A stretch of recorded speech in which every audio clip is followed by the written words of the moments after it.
D'abord, le petit film qu'on vient de voir, ça vous a beaucoup fait rire? Il est très drôle, mais pourquoi vous parlez de déviance?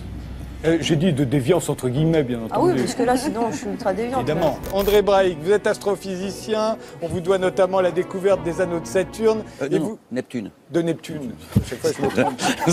Et à chaque fois que vous venez, je fais la même erreur. Vous devez être d'accord avec cette idée du revenu de base qui permettrait aux gens de donner le meilleur de le revenu de base, ça dépend à quel niveau on le fixe. Le revenu de base, ça existe. Un revenu suffisant pour ça existe depuis qu'on l'a fixé sous le nom de RMI. Ça existe. La seule question, si vous le faites, voilà. Donc, c'est pas une question idéologique, c'est une question de montant. Alors, parlons montant. Le rôle donné par les romantiques à l'appartenance face à l'idéologie d'un homme des Lumières, conçu comme son propre fondement, Maurice eh bien, ce discours... Non,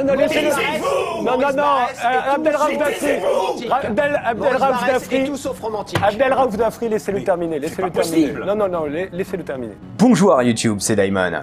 Si notre rédaction vomit la plupart des émissions de télé, ce soir ou jamais faisait figure d'exception dans le paysage audiovisuel francophone. Surprise générale dans nos médias institutionnels, Frédéric Tadei a rejoint RT France pour une nouvelle émission, Interdit d'interdire. La chaîne du Kremlin au service de la liberté d'expression? Il peut sembler paradoxal qu'un média émanant d'un régime autoritaire se montre plus permissif que le service public du pays des droits de l'homme, où l'on accusait Frédéric Tadei d'inviter des cerveaux malades. On a une responsabilité quand on anime une émission de débat public, on a une responsabilité, par exemple, de ne pas propager les thèses complotistes, de ne pas donner la parole à des cerveaux malades. Mais on a chacun le droit de penser ce qu'on veut, mon Patrick. Non. Mais même la pire dictature vous laissera carte blanche tant que vous servez un tant soit peu son idéologie. C'est du moins la position de certains journalistes qui demandent carrément à Tadei s'il n'est pas l'idiot utile des intérêts russes. Ça vous dérange pas de clamer il est interdit d'interdire sur un média russe alors que... Non mais vraiment, alors que la Russie... Non Frédéric Tadei, je vous jure que c'est une vraie question et je vous la pose hyper sincèrement. Vladimir Poutine est-il un monstre dévoreur d'enfants ou le super-héros dont notre galaxie a besoin? Ce n'est pas le sujet de cette édition, même si les médias traditionnels semblent tout renvoyer à ce clivage. À la place, intéressons-nous une minute à Frédéric Tadei. Figure singulière du journalisme français, il ne se définit d'ailleurs pas comme tel, mais revendique le titre d'animateur et se présente comme un dandy des sphères culturelles. Sa vie et ses centres d'intérêt lui ont fait préférer les livres au terrain, faisant de lui un homme peut-être coupé des réalités mais à la curiosité protéiforme. Le présentateur donne la parole à tous et ne coupe que très rarement ses invités, mais il ne dévoile jamais ses propres opinions, que l'on ne manque pourtant pas de lui prêter. Ainsi, il sera sous-entendu que Tadei adhère aux idées conspirationnistes de ses invités, ce dont il se défend, et à celles de son sulfureux ami et parrain de son enfant, Marc-Édouard Nab.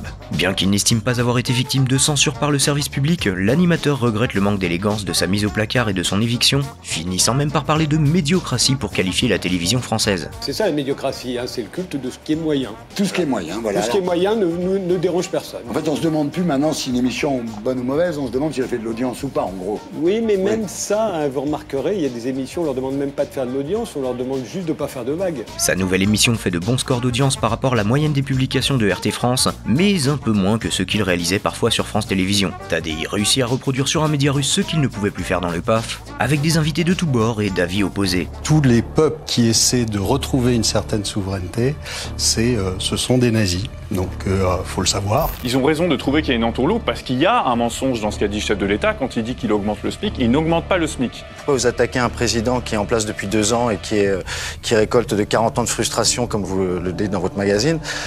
Pourquoi vous ne vous adressez pas directement aux patrons? C'est les patrons. Il y a pas longtemps, j'ai fait une émission de 2h10 dans laquelle on a mis 7 secondes d'archives. 100% des revenus sont partis aux ayants droit. Il y a quelque chose qui n'est pas normal. Pourquoi est-ce que la littérature, on a le droit de la citer et pas le reste? Si vous faites une émission sur YouTube de critique de films, vous avez le droit de faire des courtes citations. Vraiment? Non. On a vraiment le droit? Vous n'avez aucun droit. Non. Moi, je fais une œuvre, moi tout seul, pour m'adresser à un public et qu'à partir de cette œuvre, j'utilise d'autres œuvres, je dois demander des autorisations. Si demain... C'est infaisable. Vous imposez à des gens des procédures pour lesquelles il faut avoir un service juridique à plein temps. C'est grotesque. Vous êtes en train de transformer 1 million de chefs d'entreprise français en bénévoles. On en arrive à un espèce de patchwork où tout le monde sait que ça ne va pas. Ah si. Mais non, pas du tout. Alors, réponse, une vision déclinisme de l'école. Vous enseignez combien d'heures par semaine? Moi, je fais beaucoup d'heures sup, vous voyez, parce que je suis dans beaucoup de projets, hein. Non pas que je m'en mette plein les poches, hein, mais on en a des... Alors, justement, il faut les solliciter, ces moyens. Je maintiens qu'il y a besoin d'un cadre appliqué au niveau national. C'est vous qui le mettez, le cadre, c'est nous les enseignants. Attendez, les enseignants sont chargés de l'appliquer, pas de le définir. Le jour où chacun... Vous ignorez le système éducatif et vous venez ici parler service, c'est pas normal quand même. Excusez-moi, j'étais Non. propre. Bah oui, mais pas suffisamment longtemps. Je vous interromps, Omar Mais Slaouti. Omar Mais Slaouti. vous vous prenez pour qui pour me parler comme ça? Si les sujets prêtent souvent à la critique du modèle euro-atlantiste, force est de constater qu'Interdit d'interdire est déjà l'une des meilleures émissions de débat francophone. Mais que cela ne vous empêche pas de regarder d'autres débats. Vous connaissez notre mot d'ordre, mieux vaut confronter plusieurs propagandes avérées que suivre aveuglément une vérité révélée. Et en parlant de vérité, mais sur un sujet plus léger, il y a un an, votre serviteur vous avait fait une prédiction controversée. La fin de Torque et Marmotte, à l'époque la chaîne francophone Hearthstone numéro 1 sur YouTube. Abonne-toi, partage, like, commente et abonne-toi. Abonne-toi. Sinon je commettrais un attentat. Je suis pas sûr qu'on ait toujours le droit de dire ce mot sur YouTube. Et puis c'est vachement de mauvais goût. Bref, abonne-toi.